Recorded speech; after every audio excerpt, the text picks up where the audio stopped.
What's going on, everybody? It's Tyler, Matt, the FF Mediators. Today, we're going to do a heat check on Chase Brown, the running back for the Cincinnati Bengals. Walk through whether we're buying, selling, or holding on our fantasy teams. Tyler, how are we doing, my friend? Are you ready to talk about Chase Brown? I think we're going to have a different perspective to bring in for people to kind of analyze what they should be doing for their fantasy teams. And let me just kick it straight to you. Walk through what you're feeling about Chase Brown right now. All right. Well, first off, I'm doing good. I'm doing good. Glad to be here. So we actually had a trade that went down between me and you in one of our leagues. Sure did. It was a little bit of Darnell Mooney action here. So I sent you Darnell Mooney in a third. For Chase Brown, I really needed the running back depth and a starter for the week. Um, I know Mooney's been playing well, but had to have it. Had the wide receiver depth. Made sense to me. That being said, I mean, we're looking at a player who has actually played really well the last 2 weeks. He's been the running back three and the running back four the past 2 weeks.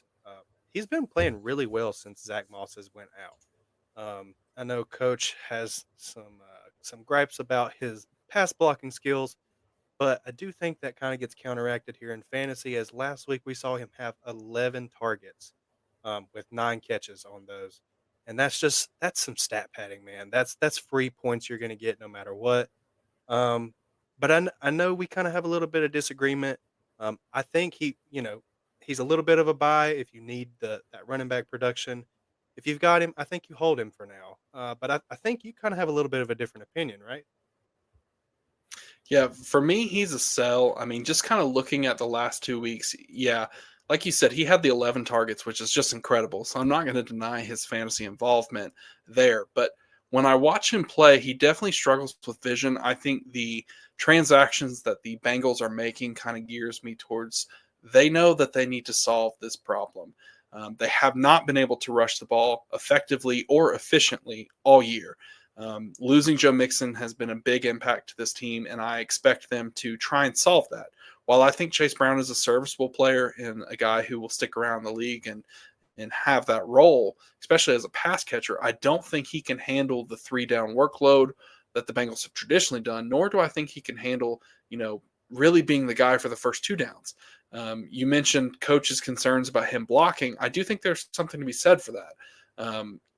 Just this past week when they were playing Baltimore, they had so many plays where it was third and long or second and long, and they took him out and they brought in two tight ends. That says a lot to me. They can't trust him back there to block. So I think they need another body. Obviously, they went out and did some workouts with Leonard Fournette this week. I know you kind of don't look into that too much, and I think that's right. I'm totally with you. If they add Fournette, I'm not worried about that at all for fantasy involvement because, like I said, I think Chase Brown has fantasy value. But for me, the biggest point would be what can I move that for? And I think right now you can move it for a lot. I mean, you mentioned he was what RB3 on the week. Last week, yeah, he was RB Yeah, three and RB4 the previous week. so yeah, two really high weeks, and I would try and capitalize on that if I can. I mean, just looking at his adjacent value, if we're talking dynasty, I think there's a lot of names that are interesting. I mean, I'm gonna throw this up here on the screen. Just looking at this, his value has certainly risen, going all the way up to RB17. While I think the volume there is pretty good, I'm not going to pay that. I mean, looking at the adjacent running backs, those are names that I want. I see Jonathan Brooks here. I see Bucky Irving, and I see Tyrone Tracy. Those are all names that are below Chase Brown. So you could trade Chase Brown to the average person and get one of those guys and get something on top of that. Now, that's not going to be in every case. It certainly depends. But for me, I'd much rather have those guys. I think Tracy's going to be really good. I think Bucky Irving's really good. I've certainly spoken a bunch about Bucky Irving in all of our content, and I'm going to continue to do that because I think he's that good of a running back. I mean, Bucky is the inverse, where he can catch the ball like Chase Brown, but his rushing efficiency is unbelievable. He makes one or two dudes miss on every single play. So, Tyler, I'm going to ask you now, just thinking about some names. Well, let's say this is redraft. Would you rather have Chase Brown or Aaron Jones this season for the rest of the year? That one I'd probably take Chase Brown there. I mean, Aaron Jones is a workhorse, but he can get hurt at any moment, and I don't think his playoff schedule is actually too great. So I'd take Chase Brown there for sure. Okay. How about Ramondre Stevenson? See, Ramondre is a very steady. I don't think he's necessarily going to win you a week unless he gets in the end zone multiple times like he did a few weeks ago. But that's a rare occurrence.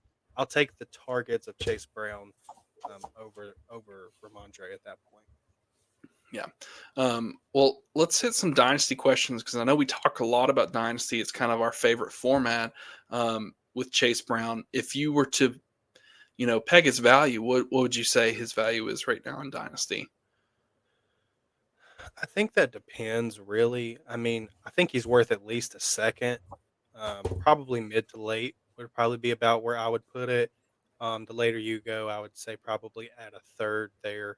And keep in mind too, whenever I'm talking about having somebody as a buy or a hold, it's all relative to cost. If you've got somebody that just doesn't believe in him, um, I'd by all means go out and get him for cheap. But I think we all kind of agree, like you said, with Bucky and Tyrone Tracy and those guys that seem to be taking over the running back room a little bit, kind of like how Chase Brown is. I think they might be a little bit more stable per se. But at this point, man, I just see his rest of the season outlook. He's got the targets. I think if T comes back, the offense only moves the ball better. We've seen that evidence already, and I think that lends to a little bit more touchdown upside for him. It's really tough. Yeah, I think maybe the best way to characterize my belief is if it's redraft, your point to there's not going to be much change because there's not much they can do about it. I think that remains the same. Like Chase Brown's going to be the guy. Zach Moss has been on IR.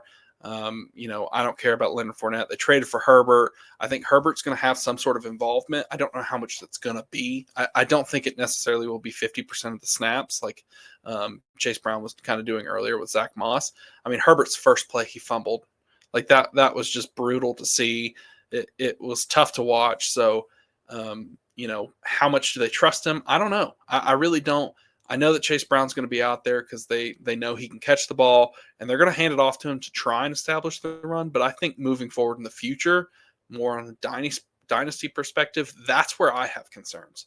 And that's where I would be looking to sell Chase Brown and try and see if I can either one, upgrade with the names that I've already mentioned. Like if you're a contender and you want to move, or excuse me, if you see a contender and they have Bucky Irving or Tracy, I would certainly try and move Chase Brown for one of those guys and see if I can't get a third. Is that an overpay? Absolutely. But I would say, hey, that's the tax for you to have the RB3 and RB4 in the last 2 weeks who's getting a ton of volume in an offense that's throwing the ball like crazy. But that's just me. I mean, he still has his bye week to come, so he's going to be missing another week in the future. But I mean, you can't deny the passing volume. And, is that what floats the day for you, Tyler? Or do you believe that his rushing can kind of improve? Because he has several games where he's on efficiency basis has played much better, but it looks to be when he gets the workload, his efficiency kind of goes down. Yeah, that's kind of where I was getting ready to head. Here recently, like since he's become the workhorse, his targets have went up. That's kind of what's floating him right now, and I think that's a very valuable role that we've found in fantasy is when you get that pass catching running back who kind of operates as a bell cow, like it's a gold mine, man. It's just it really is hard to beat. Like you said, he was more efficient earlier in the year when Zach Moss was there. When he was splitting carries with somebody, his yard per carry metric, I mean, his week 2 against Kansas City, who was a stout defense, was 7.75 yards per carry. And I mean, he's got 8.86, 5.33, another week of 5.3. Like he can be efficient. And that's the thing, man. Like I don't think it's necessarily, bad that he's getting the workload and his efficiency has come down because with that workload increase, he has more opportunities to score. And obviously, it's all about scoring fantasy points at the end of the day. So if you have more opportunities, you're going to have a better chance. I get what you're saying about being concerned, but at this point, I'm not worried about Herbert.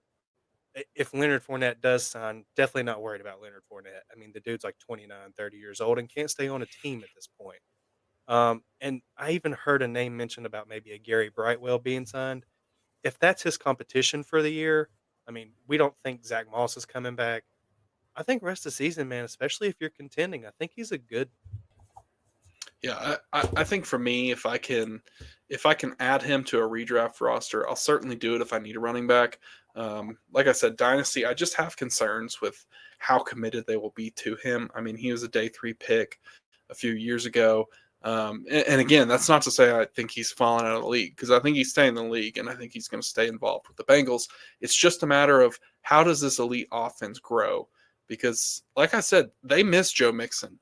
Like, Joe Mixon has played well for the Texans this year and is showing that, what they can do with a running attack really helps bolster their passing attack. And right now they're one dimensional. And that's going to be something they're going to have to try and solve as they move towards the playoffs and in their playoff push, because right now they're not even a guarantee to make the playoffs. But we'll certainly have to see. But I think that's going to do it for us on Chase Brown. But just to recap, Tyler's buying. He's saying go get that guy.